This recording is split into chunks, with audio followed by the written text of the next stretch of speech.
পিছতেই নতুন ভাৰতৰ খনিকৰ মাননীয় প্ৰধানমন্ত্ৰী ডাঙৰীয়াই ৬৩০০ কোটি টকা ব্যয়েৰে আজি আমাৰ ইয়াত তিনিটাকৈ আঁচনিৰ শুভ উদ্বোধন কৰিব।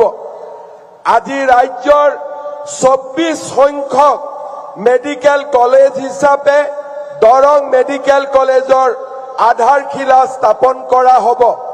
৫৭০ কোটি টকাৰে নিৰ্মিত হ'বলগীয়া দৰং মেডিকেল কলেজত GNM স্কুল আৰু নাৰ্ছিং কলেজো সন্নিৱিষ্ট থাকিব। ৩ বছৰৰ ভিতৰত এই মেডিকেল কলেজৰ নিৰ্মাণৰ কাম আমি সম্পূৰ্ণ কৰিম আৰু দৰং জিলাৰ ৰাইজৰ এক বহুদিনীয়া অভাৱ আমি দূৰ কৰিব পাৰিম। শ্ৰদ্ধাৰ ৰাইজ, প্ৰধানমন্ত্ৰী ডাঙৰীয়াৰ আগ্ৰহত আজি গুৱাহাটী সমগ্ৰ দক্ষিণ পূব এছিয়াৰ দুৱাৰদলিত পৰিণত হৈছে। আমাৰ গুৱাহাটী মহানগৰীয়ে আজি দৰঙক স্পৰ্শ কৰিব।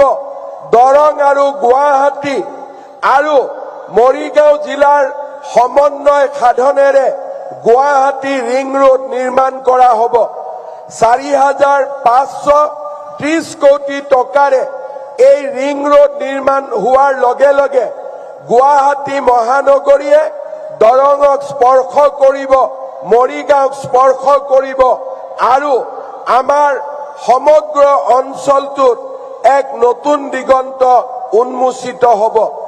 এই আঁচনিৰ অংশ হিচাপে বাইহাটা চাৰিআলিৰ পৰা কুৰুৱা, চন্দ্ৰপুৰ হৈ সোণাপুৰ আৰু তাৰ লগতে কুৰুৱা আৰু নাৰেংগীৰ মাজত ৩ কিলোমিটাৰ দীঘল এখন নতুন ব্ৰহ্মপুত্ৰৰ দলঙো নিৰ্মাণ কৰা হ'ব। এই দলঙৰ বাবে আমাৰ প্ৰধানমন্ত্ৰী নৰেন্দ্ৰ মোদী ডাঙৰীয়াই ১২০০ কোটি টকাৰ অনুমোদন জনাইছে। শ্ৰদ্ধাৰ ৰাইজ, আমাৰ এই দুইটা আঁচনি ৰিং ৰোড আৰু কুৰুৱা নাৰেংগীৰ মাজৰ দলঙে আমাৰ এই গোটেই অঞ্চলটোলৈ এক নতুন অৰ্থনীতি কঢ়িয়াই আনিব। স্যাটেলাইট টাউনশ্বিপ নিৰ্মাণৰ এক নতুন সুবিধা আমাৰ মাজলৈ আহি পৰিব। শ্ৰদ্ধাৰ ৰাইজ, আজিৰ দিনটোত প্ৰধানমন্ত্ৰী ডাঙৰীয়া গোলাঘাটকে ধৰি ১৮,০০০ কোটি টকাৰ অসমক উপহাৰ দিব। আপোনালোকে মনত পেলাওক কংগ্ৰেছৰ দিনত কেতিয়াবা একেলগে ১৮,০০০ কোটি টকা অসমক উপহাৰ দিয়া হৈছিল নেকি? কেতিয়াবা দিয়া হৈছিলে নেকি? কংগ্ৰেছে কেতিয়াবা আমাক ইমান উপহাৰ দিছিলে নেকি? আজি আমাক কোনে উপহাৰ দিছে? প্ৰধানমন্ত্ৰী নৰেন্দ্ৰ মোদী ডাঙৰীয়াই আজি আমাক এটা দিনতে ১৮,০০০ কোটি টকাৰ উপহাৰ লৈ আহিছে। অকল সেয়ে নহয়, অনাগত দিনত নামৰূপত সাৰ কাৰখানা, জাগিৰোডত টাটা ছেমি কণ্ডাক্টৰ, ধুবুৰীৰ চাপৰত বৃহৎ শক্তি উৎপাদন কেন্দ্ৰকে ধৰি আমাৰ ৰাজ্যত আজি অজস্ৰ আঁচনিৰে অসমখনক প্ৰধানমন্ত্ৰী ডাঙৰীয়াই আগুৱাই লৈ যোৱাৰ বাবে প্ৰচেষ্টা কৰিছে। আমি নিশ্চিত যে অহা কিছুদিনৰ ভিতৰতে বাইহাটা চাৰিআলিৰ পৰা তেজপুৰৰ এই ৰাস্তাও আমি 4 লেনযুক্ত ৰাস্তা হিচাপে পাব পাৰিম। সেই বিশ্বাসো মোৰ মাজত আছে। মই পুনৰ এবাৰ আপোনালোকক শুভেচ্ছা জনাইছো আৰু আমি আপোনালোকক কথা দিছো যে অসমৰ বিকাশৰ বাবে, অসমৰ উন্নয়নৰ বাবে আমি প্ৰতিটো ক্ষণ, প্ৰতিটো মুহূৰ্ত আমি আপোনালোকৰ বাবে কাম কৰিম আৰু অসমখনক ভাৰতৰ এখন সৰ্বশ্ৰেষ্ঠ ৰাজ্যলৈ ৰূপান্তৰ কৰিম। শ্ৰদ্ধাৰ ৰাইজ, আজি পবিত্ৰ কৃষ্ণৰ জন্মৰ এটা দিন, আমি যাক কৃষ্ণ জন্মাষ্টমী ৰূপে পালন কৰো। ভাৰতৰ আধ্যাত্মিক জগতত ভগৱান শ্ৰীকৃষ্ণক আমি সৰ্বোচ্চ হিচাপে মানি লওঁ আৰু কৃষ্ণৰ কৃপাতে সকলো কাম সমাধান হয় তাক আমি বিশ্বাস কৰোঁ। কৃষ্ণৰ জন্মাষ্টমী হিচাপে আজিৰ দিনটো আমি ঠিক কৰা নাছিলো, কিন্তু আমাৰ বাবে সৌভাগ্য যে অসমৰ বাবে কেইবাটাও বৃহৎ আঁচনিৰ উদ্বোধনৰ দিন এই কৃষ্ণ জন্মাষ্টমী দিনটোতে আৰম্ভ হৈছে আৰু ভগৱানে ওপৰৰ পৰা পুষ্প বৃষ্টি কৰি অসমৰ ৰাইজক আশীৰ্বাদ দিছে। মই আশীৰ্বাদ আৰু নৰেন্দ্ৰ মোদী ডাঙৰীয়াৰ নেতৃত্বত আমি আমাৰ ৰাজ্যখনক দুগুণ গতিৰে বিকাশৰ গতিত আগুৱাই লৈ যাব পাৰিম। মই অসমবাসী ৰাইজৰ হৈ প্ৰধানমন্ত্ৰী ডাঙৰীয়াক ধন্যবাদ জনাইছো। যোৱাকালি গুৱাহাটীত ভাৰত ৰত্ন ভূপেন হাজৰিকাক যি ধৰণে প্ৰধানমন্ত্ৰী ডাঙৰীয়াই সন্মানিত কৰিলে ই প্ৰতিগৰাকী অসমীয়াৰ হৃদয় স্পৰ্শ কৰিছে আৰু আমি প্ৰধানমন্ত্ৰী ডাঙৰীয়াক অন্তৰৰ গভীৰতম কোণৰ পৰা ধন্যবাদ জনাইছো যে আপুনি আজি অসমলৈ আহি অসমৰ সন্মান ভাৰত ৰত্ন ভূপেন হাজৰিকা ডাঙৰীয়াক সন্মানিত কৰিলে। শ্ৰদ্ধাৰ ৰাইজ, কেইদিনমান আগতে প্ৰধানমন্ত্ৰী ডাঙৰীয়াই কেবিনেটত অসমৰ বাবে ইণ্ডিয়ান ইনষ্টিটিউট অফ মেনেজমেণ্ট তাক স্বীকৃতি দিছে আৰু কেইবাটাও নতুন গুৰুত্বপূৰ্ণ আঁচনি ভাৰত চৰকাৰৰ বিবেচনাধীন হৈ আছে। মই বিশ্বাস কৰোঁ এই আটাইবোৰ আঁচনি যেতিয়া আমি ধৰাতললৈ আনিব পাৰিম, আমাৰ অসমখন ভাৰতৰ ভিতৰতে এখন বিকশিত ৰাজ্য হিচাপে মূৰ দাঙি উঠিব। সন্ত্ৰাসৰ পিছত, হিংসাৰ ৰাজনীতিৰ পিছত এটা পৰিৱেশ আজি অসমত নিৰ্মাণ হৈছে, সেয়া হৈছে বিকাশৰ পৰিৱেশ, সেয়া হৈছে উন্নয়নৰ পৰিৱেশ। এক আন্দোলন বিবৰ্জিত পৰিৱেশত আজি অসমে নতুন দিগন্তলৈ গতি কৰিছে। মই অসমৰ ৰাইজক ধন্যবাদ জনাম। যোৱা 5টা বছৰত আপোনালোকে আমাক যি ধৰণে সহযোগিতা কৰিলে, আজি তাৰ বাবে আমি এখন নতুন অসমৰ সপোন দেখিবলৈ সক্ষম হৈছো। মই বিশ্বাস কৰোঁ যে আমাৰ ৰাইজৰ আশীৰ্বাদত আমি এনেকৈয়ে এটাৰ পিছত এটা নতুন নতুন আঁচনিৰে আমি ৰাজ্যখনক আগুৱাই লৈ যাব পাৰিম।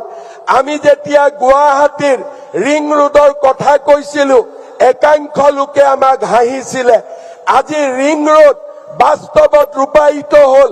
নাৰেংগী কুৰুৱাৰ দলঙৰ কথা যেতিয়া আমি কৈছিলো, একাংশ লোকে আমাক ইটিকিং কৰিছিলে, কিন্তু আজি নাৰেংগী কুৰুৱাৰ দলং বাস্তৱায়িত হল। গুৱাহাটী, উত্তৰ গুৱাহাটীৰ দলঙৰ কথা যেতিয়া আমাক কৈছিলো, মানুহে আমাক হাঁহিছিলে, কিন্তু জানুৱাৰী মাহত মই প্ৰধানমন্ত্ৰী ডাঙৰীয়াক আমন্ত্ৰণ জনাইছো গুৱাহাটী আৰু উত্তৰ গুৱাহাটীৰ দলঙৰো শুভ উদ্বোধনৰ বাবে। অৰ্থাৎ আজি অসমে নতুন দিনৰ প্ৰত্যাহ্বান গ্ৰহণ কৰিছে, নতুন আশা বুকুত বান্ধি এখন নতুন অসম নিৰ্মাণৰ দিশত আগবাঢ়িছে।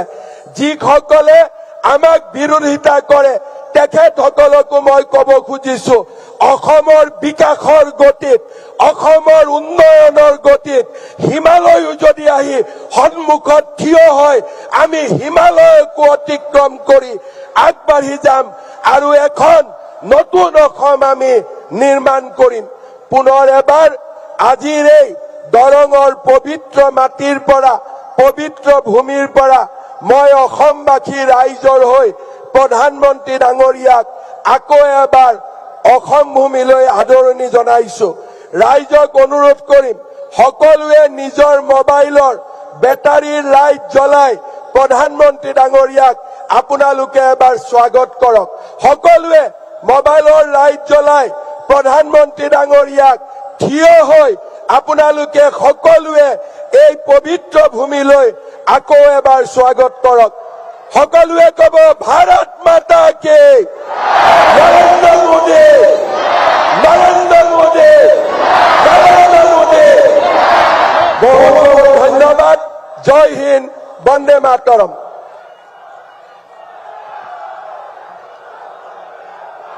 धन्यवाद महोदय। आपके सशक्त नेतृत्व और दूरदर्शी मार्गदर्शन ने असम को विकास और समृद्धि की नई दिशा एवं गति प्रदान की है। देवियों सज्जनों, यह हमारे लिए अत्यंत गौरव का क्षण है कि असम अब स्वास्थ्य क्षेत्र में एक नया इतिहास रचने जा रहा है। मैं माननीय प्रधानमंत्री श्री नरेंद्र मोदी जी से सादर अनुरोध करती हूं कि वे कृपया आभासी रूप से डोरोंग मेडिकल कॉलेज एंड हॉस्पिटल की आधारशिला रखें, जिसमें बीएससी नर्सिंग कॉलेज तथा जीएनएम स्कूल भी शामिल हैं।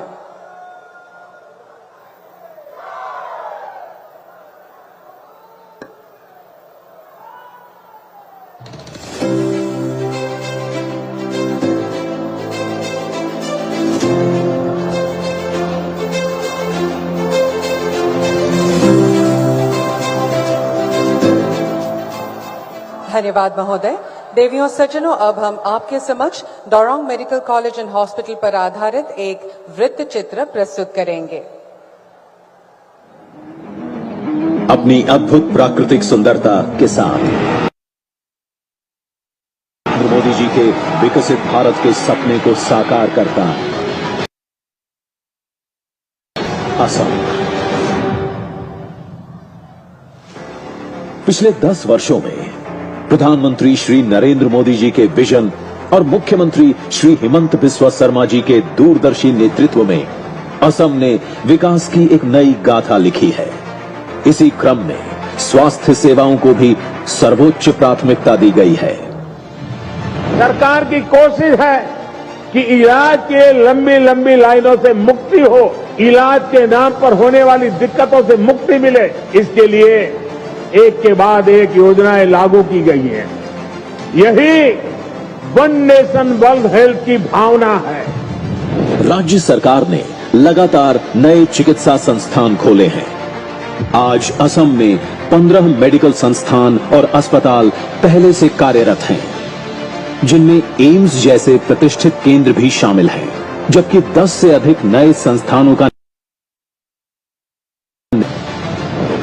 আজি আমাৰ ৰাজ্যখনত প্ৰায় 24খন নতুন মেডিকেল কলেজ নিৰ্মাণৰ কামত আমি অগ্ৰসৰ হৈছো। और अब इसी विकास यात्रा में एक और महत्वपूर्ण कदम उठाया गया है। दरंग मेडिकल कॉलेज एवं अस्पताल सहित जीएनएम स्कूल एवं बीएससी नर्सिंग कॉलेज का निर्माण। ये मेडिकल कॉलेज और अस्पताल असम का 25वां अत्याधुनिक चिकित्सा संस्थान होगा और 430 बेड्स के साथ मरीजों को उच्च गुणवत्ता वाली स्वास्थ्य सेवाएं प्रदान करेगा। यह अस्पताल 7 मंजिला होगा, जिसमें जनरल और इमरजेंसी आईसीयू के बेड्स, प्राइवेट वार्ड और नर्सेज हॉस्टल जैसी सुविधाएं उपलब्ध होंगी। आज हमारे यशस्वी प्रधानमंत्री श्री नरेंद्र मोदी जी द्वारा दरंग मेडिकल कॉलेज एवं अस्पताल सहित जीएनएम स्कूल एवं बीएससी नर्सिंग कॉलेज का शिलान्यास किया जा रहा है। प्रधानमंत्री श्री नरेंद्र मोदी जी का सपना है कि देश के हर जिले में एक मेडिकल कॉलेज हो और मुख्यमंत्री श्री हिमंत बिस्वा शर्मा जी के नेतृत्व में असम भी इस लक्ष्य को साकार करने की दिशा में निरंतर आगे बढ़ रहा है। धन्यवाद। देवियों सज्जनों, क्षेत्रीय संपर्क और यातायात व्यवस्था को सुदृढ़ करने की दिशा में एक ऐतिहासिक कदम है ब्रह्मपुत्र नदी पर प्रस्तावित नारेंगी कुरुआ पुल। मैं हमारे आज के मुख्य अतिथि माननीय प्रधानमंत्री महोदय से पुनः अनुरोध करूंगी कि वे आभासी रूप से ब्रह्मपुत्र नदी पर बनने वाले नारेंगी कुरुआ पुल की आधारशिला रखने की कृपा करें।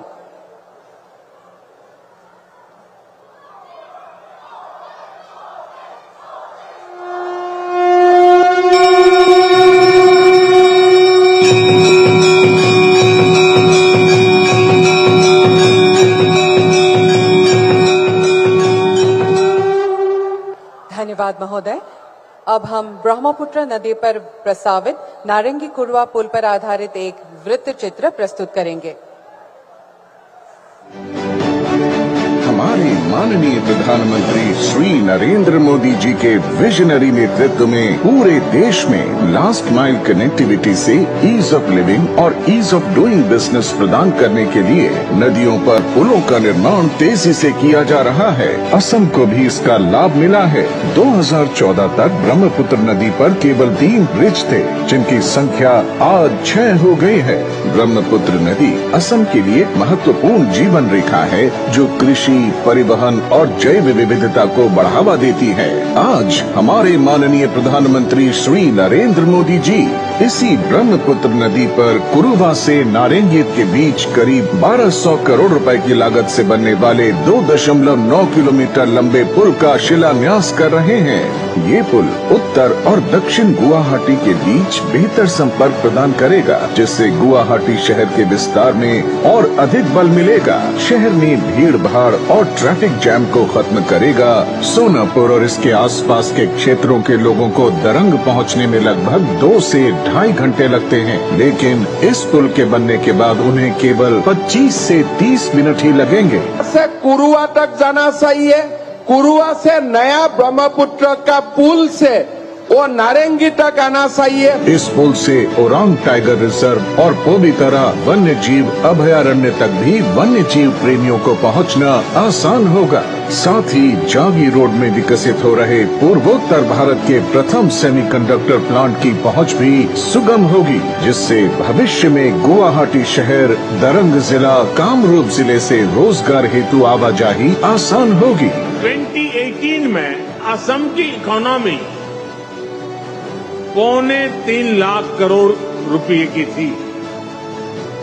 आज असम करीब 6 लाख करोड़ रुपए की इकोनॉमी वाला राज्य बन गया। 6 सालों में असम की इकोनॉमी की वैल्यू डबल हो गई है। ये डबल इंजन की सरकार का डबल इफेक्ट है। प्रधानमंत्री जी के नेतृत्व में असम की डबल इंजन सरकार असम को पूर्वोत्तर भारत का एक महत्वपूर्ण इकोनॉमिक हब बनाने की ओर तेजी से अग्रसर है। धन्यवाद। रिंग रोड परियोजना असम तथा पूर्वोत्तर भारत के लिए बुनियादी ढांचे के क्षेत्र में एक अत्यंत महत्वपूर्ण और सकारात्मक परिवर्तनकारी कदम है कि वे कृपया अपने कर कमलों द्वारा आभासी रूप में गुवाहाटी रिंग रोड परियोजना की आधारशिला रखें।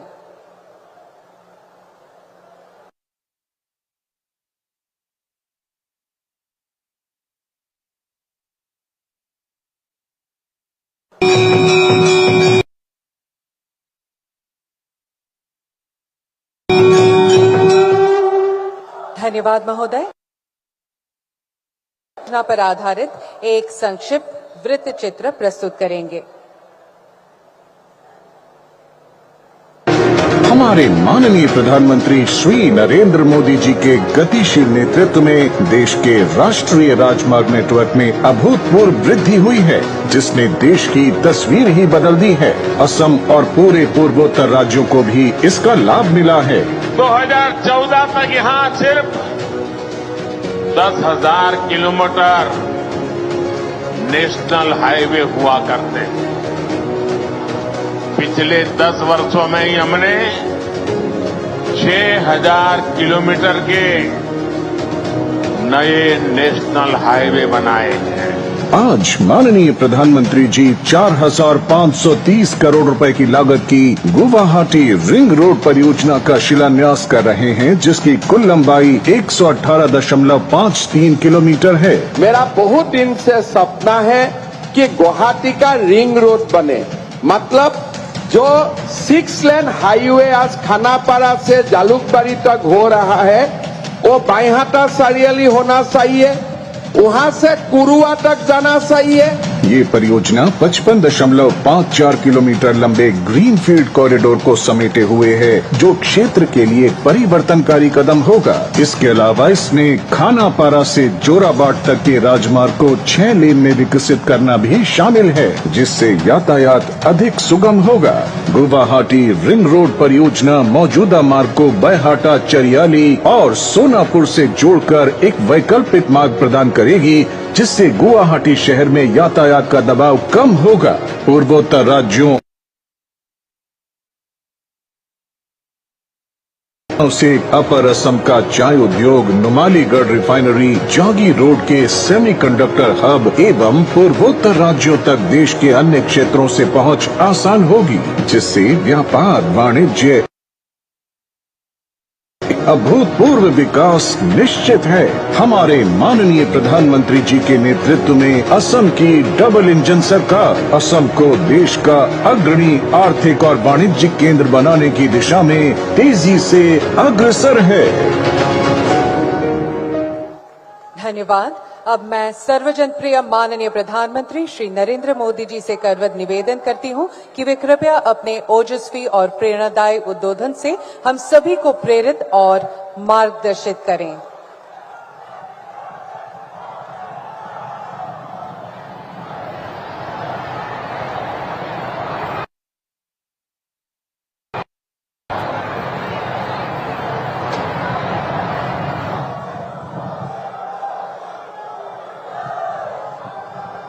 भारत माता की, भारत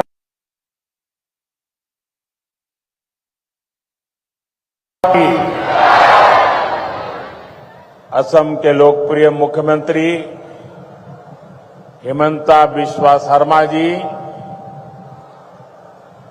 केंद्रीय मंत्रिमंडल के मेरे सहयोगी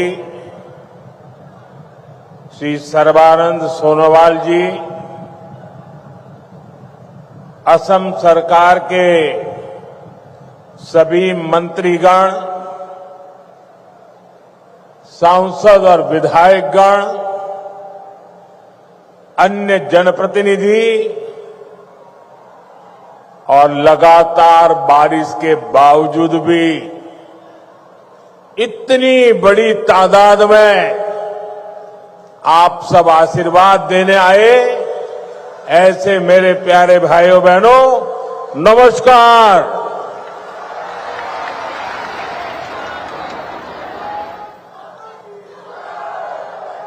अहोमार विकास यात्रार এই ऐतिहासिक दिनटोत दरभंगा सिर लौकते हमाग्र ओहोमबासिक में आंतरिक उलोगारू अभिनंदन जोनाइशो।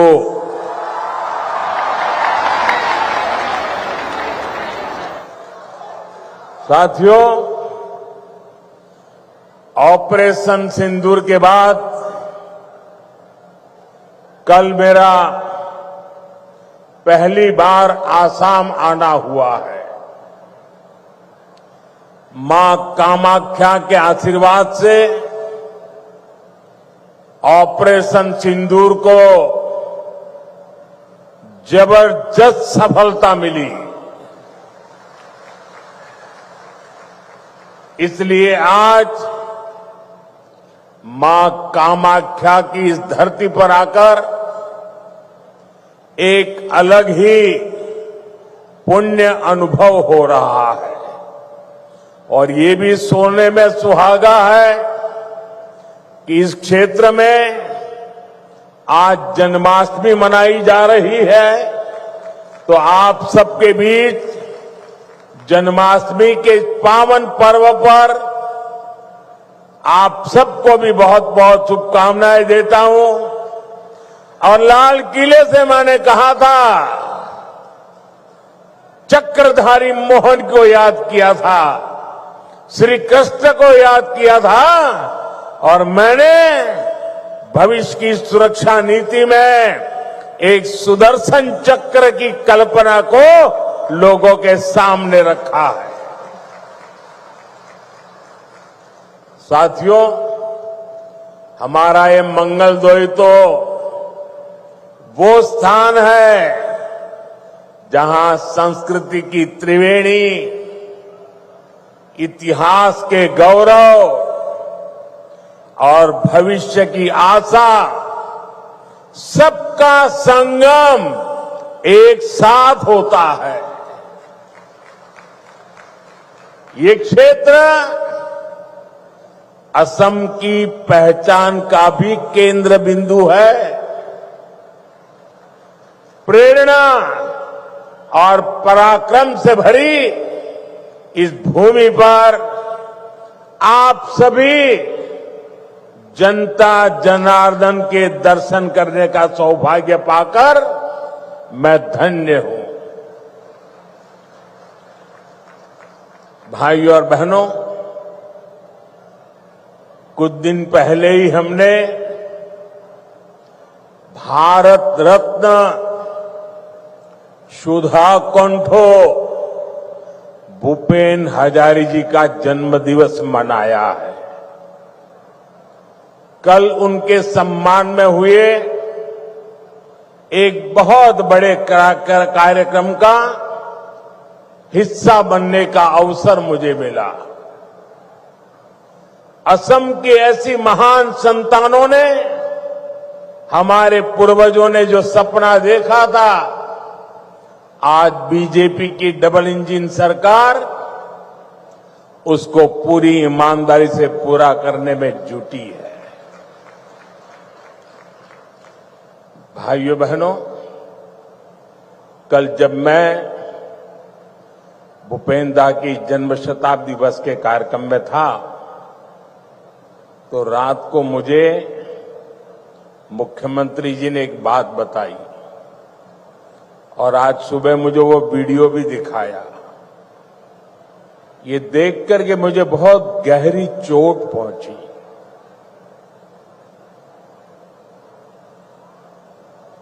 कांग्रेस पार्टी के अध्यक्ष का बयान उन्होंने मुझे दिखाया। जिस दिन भारत सरकार ने इस देश के महान सपूत असम के गौरव भूपेन दा हजारिका जी को भारत रत्न दिया, उस दिन कांग्रेस पार्टी के अध्यक्ष ने बयान दिया था। उस समय मेरे ध्यान में नहीं आया था, आज मुझे वो दिखाया गया। कांग्रेस पार्टी के अध्यक्ष ने कहा था कि ये मोदी नाचने गाने वालों को भारत रत्न दे रहा है। साथियों, 1962 में चाइना के साथ जो जंग हुआ, उसके बाद पंडित नेहरू ने जो कहा था, वो घाव नॉर्थ ईस्ट के लोगों के वो घाव आज भी नहीं भरे हैं। और उस घाव पर कांग्रेस की वर्तमान पीढ़ी भी नमक छिड़कने का काम कर रही है। मैं आमतौर पर मुझे कितने ही गालियां दे,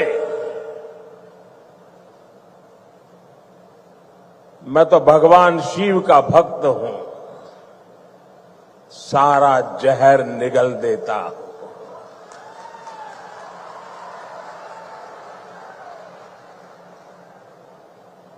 लेकिन बेशर्मी के साथ जब किसी और का अपमान होता है तो मुझसे रहा नहीं जाता है। आप मुझे बताइए, भूपेन दा को भारत रत्न देने का मेरा निर्णय सही है कि नहीं है? पूरी ताकत से बताइए, सही है कि नहीं है? भूपेंद्र दा को भारत रत्न दिया, उसका कांग्रेस ने मखौल उड़ाया, वो गलत किया कि नहीं किया? असम के बेटे का, भारत के सपूत का कांग्रेस ऐसे अपमान करती है, बहुत दर्द होता है। साथियों, मैं जानता हूं इनकी पूरी इकोसिस्टम आज टूट पड़ेगी मुझ पर कि मोदी फिर से रोना रोने लगा। मेरे लिए तो जनता जनार्दन ही मेरा भगवान है, और मेरे भगवान के पास जाकर के मेरे आत्मा की आवाज वहां नहीं निकलेगी तो कहां निकलेगी? यही मेरे मालिक है, यही मेरे पूजनीय है, यही मेरा रिमोट कंट्रोल है। मेरा और कोई रिमोट कंट्रोल नहीं है, 140 करोड़ देशवासी मेरा रिमोट कंट्रोल है। और इनका तो अहंकार इतना है कि नामदार जब कामदार की पिटाई करते हैं और दर्द के कारण अगर कामदार के मुंह से दर्द की आवाज निकल जाए तो उस पर ज्यादा जुल्म करते हैं कि तुम्हें रोने का भी अधिकार नहीं है, तुम नामदार के सामने कामदार होकर के कैसे रो सकते हो? ऐसा अहंकार सार्वजनिक जीवन में शोभा नहीं देता है। असम के लोगों ने, देश के लोगों ने, संगीत प्रेमी लोगों ने, कला प्रेमी लोगों ने, भारत की आत्मा के लिए जी जान लगाने वाले लोगों ने कांग्रेस से जवाब मांगना चाहिए कि आपने भूपेंद्र का अपमान क्यों किया? भाइयों बहनों, असम की सांस्कृतिक विरासत का सम्मान, संरक्षण और असम का तेज विकास, ये डबल इंजन सरकार की प्राथमिकता रही है। जरा एसपीजी के लोग, कोई भाई वो चित्र बना के लाए हैं, वो शायद देना चाहते हैं। जो चित्र बना के लाए हैं उनसे मेरी प्रार्थना है कि आप पीछे अपना नाम पता लिख लीजिए, मैं जरूर आपको चिट्ठी लिखूंगा। बहुत सुंदर तस्वीर आपने मेरी मां की तस्वीर भी बनाई है। असम का ये प्यार मैं कभी भूल नहीं सकता हूं। वो एक नौजवान कब से एक गमोछा लेकर के खड़ा है, वो भी ले लीजिए। मेरे लिए तो ये जन्माष्टमी का प्रसाद है। आसाम की कोई गरीब मां ने ये गमोछा बनाया होगा। बहुत बहुत धन्यवाद भैया आपके इस प्रसाद के लिए, मैं आपका बहुत आभारी हूं। मुझे मिल जाएगा, दे दीजिए भैया, मिल जाएगा। मैं बहुत आभारी हूं आपका। एक और भी ले लीजिए, शायद वो हेमंता को देना चाहता है, हेमंता को देना चाहता है।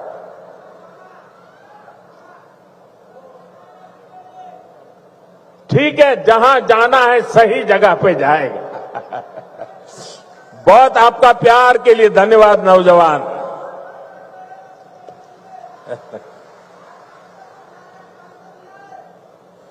देखिए, काफी बच्चे कुछ चित्र बना के लाए, जरा ले लो भाई। इतना प्यार बरसा रहे हैं लोग। ये छोटे छोटे बालक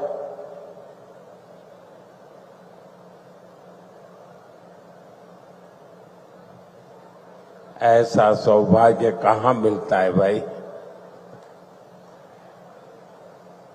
थैंक यू दोस्त, थैंक यू भैया, थैंक यू। आप दोनों भाई हैं क्या? नहीं, वाह, तो दोनों काली टी शर्ट पहन के आए हैं। लेकिन बहुत बहुत धन्यवाद दोस्तों। साथियों, सरकार और असम वासियों के साझा प्रयासों से आज असम देश और दुनिया में धूम मचा रहा है। देखिए भाई, ये बेटी कुछ लेके आई है, ले लीजिए। बेटी को तो बिल्कुल निराश नहीं कर सकते। थैंक यू बेटा। बेटे, अपना नाम लिखा है पीछे? अगर नाम लिखा है तो मैं चिट्ठी लिखूंगा। अपना नाम पता लिख दो बेटा।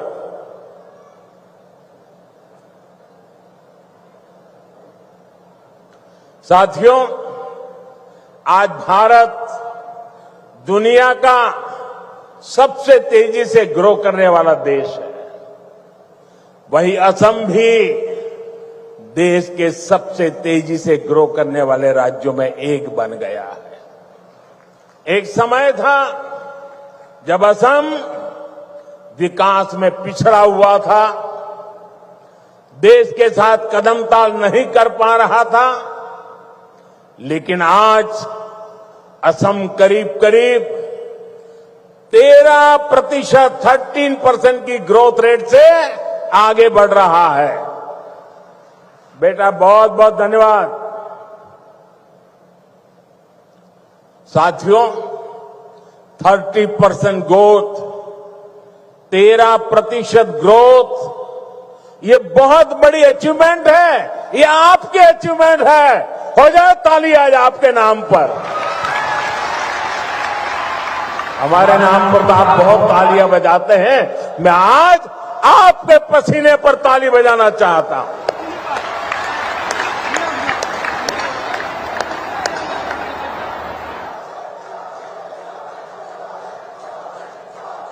ये सफलता असम वासियों के परिश्रम और बीजेपी की डबल इंजन सरकार के साझा प्रयासों का परिणाम है। मुझे खुशी है कि असम की जनता इस पार्टनरशिप को लगातार मजबूत कर रही है।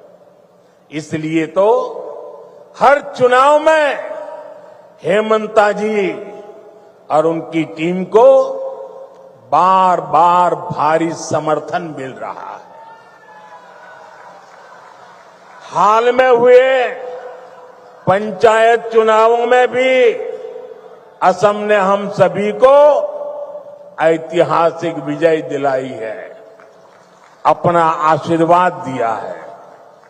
साथियों, भाजपा सरकार असम को भारत के विकास का ग्रोथ इंजन बनाने के लक्ष्य के साथ काम कर रही है। आज का ये कार्यक्रम भी हमारी इसी संकल्प का हिस्सा है।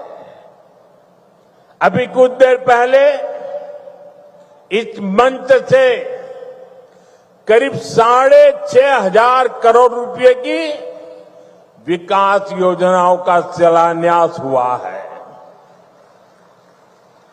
हमारी डबल इंजन सरकार असम को टॉप के कनेक्टेड स्टेट और टॉप के हेल्थ केयर हब के रूप में विकसित कर रही है। ये प्रोजेक्ट्स इसी संकल्प को और सशक्त करेंगे। आप सभी को दरांग मेडिकल कॉलेज और अस्पताल के लिए, हाईवे के लिए, रिंग रोड के लिए बहुत बहुत बधाई। साथियों, पूरा देश आज विकसित भारत के निर्माण के लिए एकजुट होकर आगे बढ़ रहा है। खास तौर पर हमारे जो नौजवान साथी हैं उनके लिए विकसित भारत सपना भी है और संकल्प भी है। और इस संकल्प की सिद्धि में हमारे नॉर्थ ईस्ट की बहुत बड़ी भूमिका है। ये मैं सिर्फ इसलिए नहीं कह रहा हूं कि मुझे आप लोगों के प्रति बहुत प्यार है, बहुत सम्मान है, नॉर्थ ईस्ट के प्रति मेरा लगाव है, सिर्फ इसलिए नहीं कह रहा हूं। मैं इसलिए कह रहा हूं, इसके पीछे ठोस कारण है। आजादी के बाद बड़े शहर, बड़ी इकोनॉमी, बड़े बड़े कारखाने पश्चिम और दक्षिण भारत में ही विकसित हुए। इस दौरान पूर्वी भारत का बहुत बड़ा इलाका, बहुत बड़ी आबादी विकास की दौड़ में पीछे रह गई। अब भाजपा सरकार इस स्थिति को बदल रही है। 21वीं सदी के 25 साल बीत चुके हैं। जिस 21वीं सदी के हम गीत गाते रहे ना, कांग्रेस के जमाने से सुन रहे थे 21वीं सदी आ रही है, 21वीं सदी आ रही है। आकर के भी 1/4 समय तो पूरा हो गया। अब 21वीं सदी का ये अगला हिस्सा ईस्ट का है, नॉर्थ ईस्ट का है। अब आपका टाइम आया है, असम का, नॉर्थ ईस्ट का समय आया है, आपका समय आया है। मेरे नौजवानों, अब समय आपकी मुट्ठी में है। भाई एक और बच्चा कुछ लेके आ गया, ले लीजिए भाई।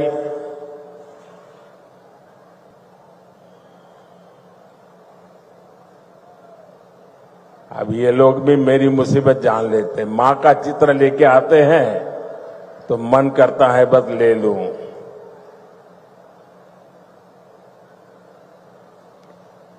दे दो बेटे, ये मेरे साथी हैं, पीछे अपना नाम पता लिख लेना, मैं कलेक्ट कर लूंगा इसको, आपको चिट्ठी लिखूंगा।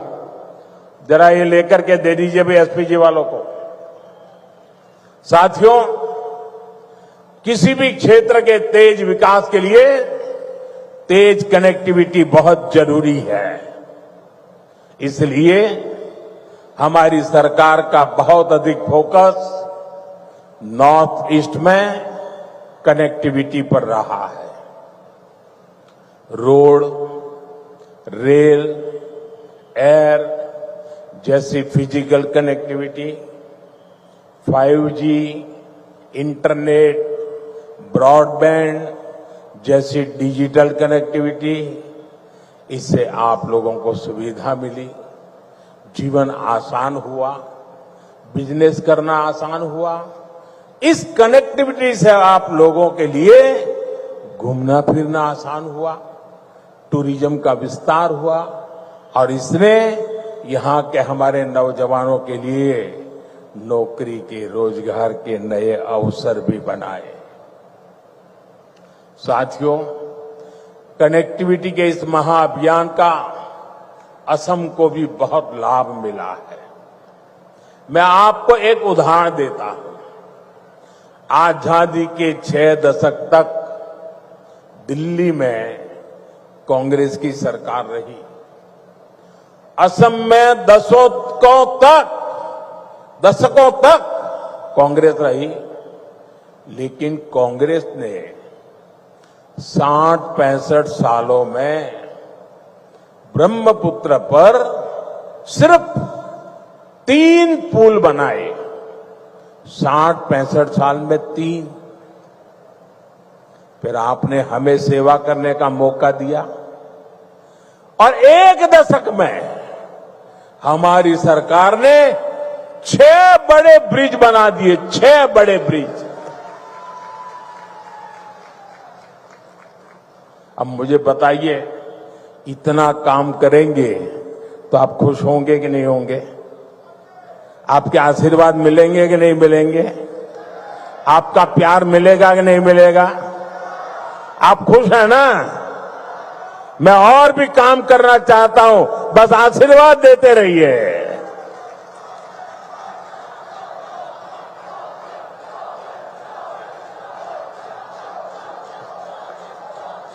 आज भी कुरवा नारंगी ब्रिज का शिलान्यास हुआ है।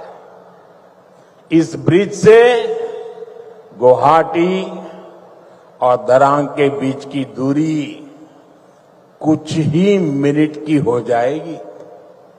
इससे आम लोगों के समय और पैसे की बचत होगी, ट्रांसपोर्टेशन सस्ता होगा, टाइम कम लगेगा, ट्रैफिक की परेशानियां कम होगी और इसके कारण कीमतें भी कम होती है।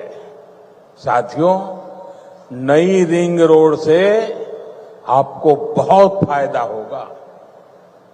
जब ये बन जाएगी तो ऊपरी आसाम की तरफ जाने वाली गाड़ियों को शहर में आने की जरूरत ही नहीं पड़ेगी।